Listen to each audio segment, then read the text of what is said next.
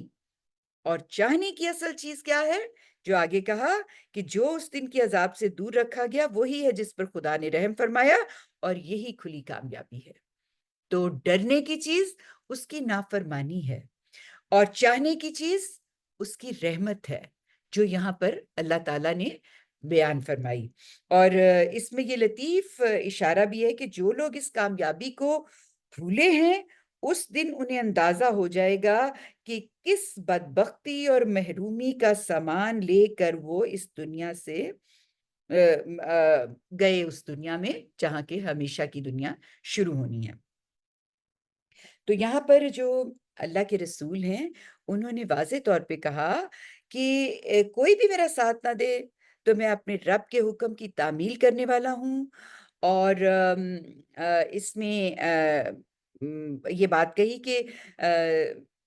میں سب سے پہلے اپنا سر اطاعت جھکاؤں گا، یعنی جو نبی ہوتا ہے وہ جس بات کی تعلیم دنیا کو دیتا ہے اس پر پہلا عمل کرنے والا بھی بن کے دکھاتا ہے۔ اس میں یہی بات جو اوپر آیت میں کہی گئی ہے نا کہ اس کی یکسوئی جو ہوتی ہے اور اس کا جو عزم ہوتا ہے اس میں کوئی فرق نہیں پیدا ہوتا پڑتا۔ آم، آ، جو جب ان کو کہا جاتا ہے کہ تم آم، کچھ ہماری مان کے ہمارے بتوں کو ساتھ شامل کر لو، تو وہ ان سے بیزاری شو کرتا ہے، کیونکہ وہ حقیقت کو جاننے والا ہوتا ہے۔ وہ جس تعلیم کے لیے مامور ہوتا ہے، دنیا کو جو تعلیم اس نے دینی ہوتی ہے اس تعلیم پر خود عمل پیرا ہو کر رول ماڈل بن کر دکھاتا ہے، جو کہ پیغمبر صلی اللہ علیہ وآلہ وسلم اس وقت دکھا رہے تھے۔ اور جو آگے ساتھی ان کی اس بات کو جو وہ دکھا رہے تھے اس کے ساتھ یہ بیان کر دیا کہ اصل جو چیز ہے وہ اس دن کی رحمت ہے، اس کے لیے جو اس کی رحمت کا حقدار ٹھہرا وہی اصل کامیابی کو پانے والا ٹھہرا، اور جو دنیا کی کامیابیوں کو ہی بڑی چیز سمجھتے رہا اس کے پیچھے آخرت کی کامیابی کو بھول گیا، تو اس نے اپنی بدبختی کو آواز دی اور ہمیشہ ہمیشہ کے لیے ناکام ہو گیا آخرت کے حوالے سے۔ تو یہاں پر یہی کہا گیا کہ کہہ دو مجھے تو حکم ملا ہے کہ سب سے پہلے میں اس کے سامنے سر اطاعت جھکا دوں، اور تاکید کی گئی ہے کہ تم ہرگز مشرکوں میں شامل نہ ہو۔ کہہ دو اگر میں اپنے پروردگار کی نافرمانی کروں تو ڈرتا ہوں ایک ہولناک دن کے عذاب سے دوچار ہو جاؤں گا۔ حقیقت یہ ہے کہ جو اس دن عذاب سے دور رکھا گیا وہی ہے جس پر خدا نے رحم فرمایا، اور یہی کھلی کامیابی ہے۔ اس کے بعد پھر یہ بتایا جا رہا ہے کہ نفع اور نقصان صرف خدا ہی کے اختیار میں ہے۔ یہ جو کہتے تھے کہ اگر ہم ان اپنے شرکاء کو خوش نہیں کرتے تو ہم پہ مسائل اور مشکلیں اور پریشانیاں آ جاتی ہیں، تو اس کے حوالے سے اب اللہ تعالیٰ یہاں پر بیان فرما رہے ہیں کہ یہ جو نفع اور نقصان تم سمجھتے ہو تمہیں پہنچتا ہے، یہ تم اپنے شرکاء کو خوش کرنے کے لیے اس نفع اور نقصان کے لیے سے بچنے کی کوشش کرتے ہو، تو اصل میں جان لو کہ یہ نفع اور نقصان جو ہے اس کی ساری ملکیت خدا کے پاس ہے، اس واحد مالک کے پاس ہے جس نے یہ کائنات تخلیق دی ہے۔ تو کہا یقین رکھو اگر اللہ تمہیں کسی رنج میں مبتلا کر دے تو اس کے سوا کوئی نہیں جو اسے دور کر سکے، اور اگر کوئی بھلائی سے بہرمند کرے تو وہ ہر چیز پر قدرت رکھتا ہے۔ یعنی یہ جو اوپر بات کی ہے نا اس کو مزید اس کی یہاں پر توضیح فرما دی ہے کہ جب نفع اور نقصان سب خدا کے اختیار میں ہے تو کسی دوسرے کو مولا مرجع کیوں بنایا جائے؟ یعنی کسی دوسرے کو مالک، دوست یا حامی یا جو پلٹنے کی جگہ ہے وہ کسی اور کے ساتھ کیوں منسوب کی جائے؟ تو اس کے حضور دعا اور مناجات کے لیے ہاتھ کیوں اٹھائے جائیں جس کے پاس کوئی اختیار نہیں؟ ہم تو اسی کے حضور اپنے ہاتھ اٹھائیں گے جو اس تمام اختیارات کا مالک ہے، جس نے ہمیں اس دنیا میں بھیجا اور جس کے پاس ہم نے لوٹ کے جانا ہے۔ تو آم، کہا کہ آم، وہ تم یقین رکھو کہ اگر اللہ تمہیں کسی رنج میں مبتلا کر دے تو اس کے سوا کوئی نہیں جو اسے دور کر سکے، اور اگر بھلائی سے بہرہ مند کرے تو وہ ہر چیز پر قدرت رکھتا ہے۔ یہاں پر جو یہ بات بھی ہے جو بتائی جاتی ہے، میں نے آپ کو بتایا کہ آخر میں جو اللہ کی صفت بیان ہوتی ہے، وہ پیچھے جو بات ہو رہی ہوتی ہے اس کے حوالے سے بتا دی جاتی ہے کہ جب لوٹ کے میں نے اسی کے پاس جانا ہے اور سب نفع نقصان اسی کے پاس ہے، اسی نے مجھے اس دنیا میں بھیجا ہے اور یہ ہر چیز اسی کے قدرت سے چل رہی ہے۔ تو اسی کی قدرت کی جو صفت ہے اس کو اس کے اینڈ پہ بیان کر کے بتا دیا کہ تم متنبع ہو جاؤ، سمجھ لو اس بات کو۔ پھر آگے فرمایا کہ اپنے بندوں پر وہ ہر لحاظ سے حاوی ہے اور حکیم اور خبیر ہے۔ پھر یہاں پر ایک پیچھے بتا دیا کہ سب کچھ اسی کی قدرت میں ہے، اور پھر یہاں پر بتایا کہ وہ ہر لحاظ سے اپنے بندوں پر حاوی ہے۔ یہ یہاں پر یہ بات یاد رکھے کہ خدا کا حکیم اور خبیر ہونا قرآن میں مختلف جگہوں پر بیان ہوا ہے نا، تو یہ ایک بڑی اہم چیز ہے جو کچھ لازمی باتوں کی طرف آپ کو متوجہ کرتا ہے۔ مثلا یہ کہ ایک دن جزا اور سزا برپا ہونی ہے، تو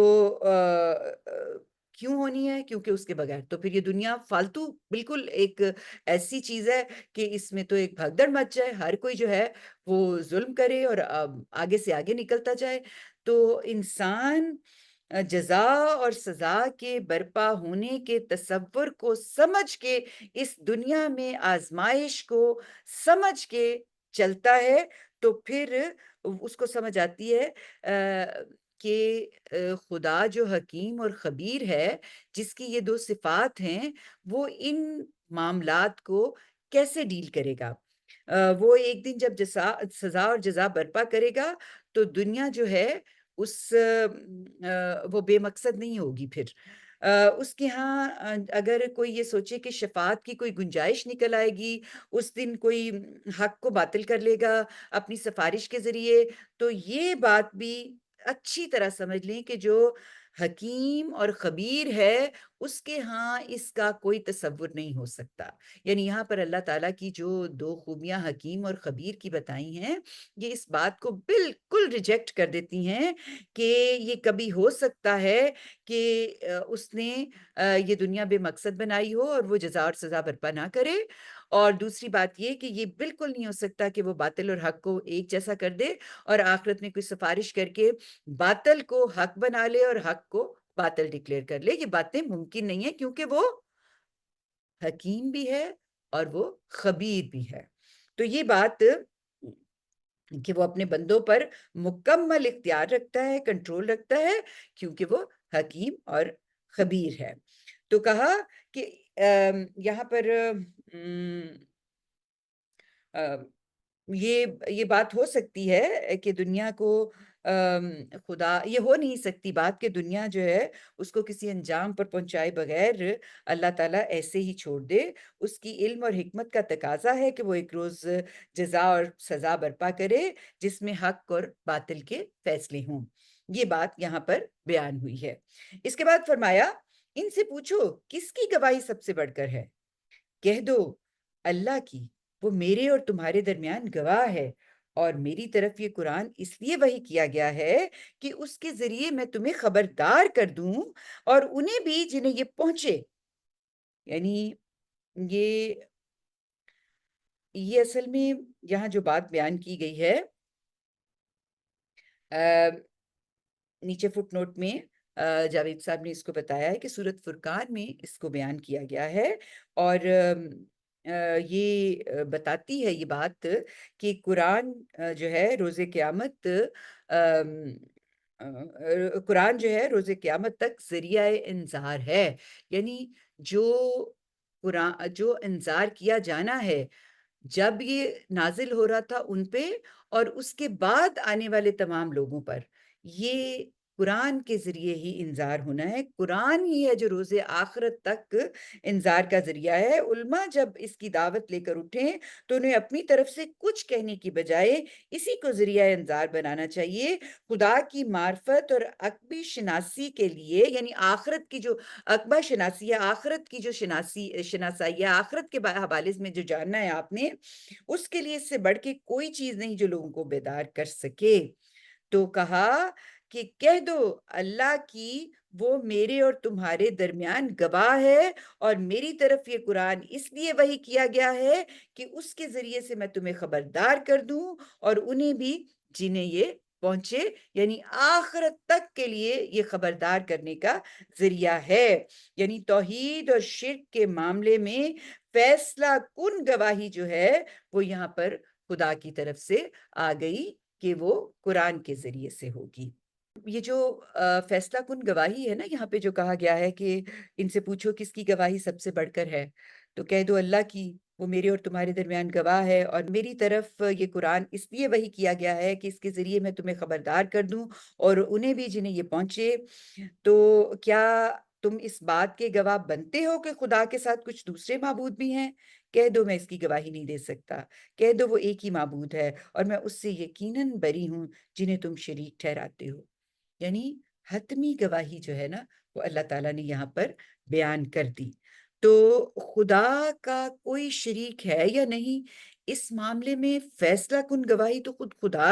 ہی کی ہو سکتی ہے۔ وہی بتا سکتا ہے کہ اس نے اپنی خدائی میں کسی کو شریک بنایا ہے یا نہیں۔ اگر اس نے کسی کو شریک ہونا تسلیم کیا ہے تو کیا تم یا کسی کو حق ہے کہ وہ اس خدائی میں حقدار بنے یا بنائے؟ یعنی جب اس نے کہا ہے کوئی میرا شریک نہیں، اور وہ اپنی کتاب جو الہامی کتاب اپنے بندے پہ، اپنے رسول پہ اس نے اتاری ہے، اس میں وہ واضح طور پہ یہ بیان کر رہا ہے، تو پھر وہ اپنی جب گواہی اپنی کتاب کے ذریعے تمہیں دے رہا ہے اور یہ حتمی گواہی بیان وہ کر رہا ہے حتمی طور پہ، تو پھر تم کیسے اس میں کسی بھی طرح سے کسی اور کو شامل کر سکتے ہو؟ کیسے تم یہ شمولیت کروا سکتے ہو؟ تو یہ بات جو ہے یہ قابل فہم نہیں ہو سکتی۔ پھر یہاں پر نبی پاک صلی اللہ علیہ وسلم کے ذریعے ہی اعلان کروایا کہ میں تمام نزاعات، یعنی تمام جو ہمارے درمیان کشمکش ہے، جو ہماری درمیان ایشوز ہیں، جو ہم ایک دوسرے کے ساتھ دشمنی ہماری ہے جس کی بنیاد پر، ان تمام نزاعات کے فیصلے کے لیے اپنے اور تمہارے درمیان خدا ہی کی گواہی کو مانتا ہوں۔ یعنی نبی پاک صلی اللہ علیہ وسلم نے فوراً اس بات کا اعلان کر دیا کہ میں یہ جو اللہ تعالیٰ نے گواہی دی ہے تمام نزاعات کے فیصلے کے لیے، وہ میں مان رہا ہوں۔ اس لیے میرے اوپر قرآن اسی گواہی کے لیے نازل کیا گیا ہے، میں تم کو خبردار کروں کہ اس کا کوئی شریک نہیں۔ اگر اس کے باوجود، یعنی یہ سب تمہیں پتا ہے اور میں گواہی بھی دے رہا ہوں اور قرآن میں میرے پہ یہ آیات نازل ہو رہی ہیں جو تمہارے سامنے رکھی جا رہی ہیں، اس کے باوجود اگر تم نے فیصلہ کیا ہے کہ تم خدا کے شریک مانتے ہو، تو میں اس دلیل کی گواہی کے لیے تیار نہیں۔ یعنی تم اگر یہ بات کر رہے ہو اور کہہ رہے ہو کہ میرے ساتھ یہ گواہی دو کیونکہ ہم اس پہ کھڑے ہیں، تو میں نبی پاک صلی اللہ علیہ وسلم صاف واضح طور پر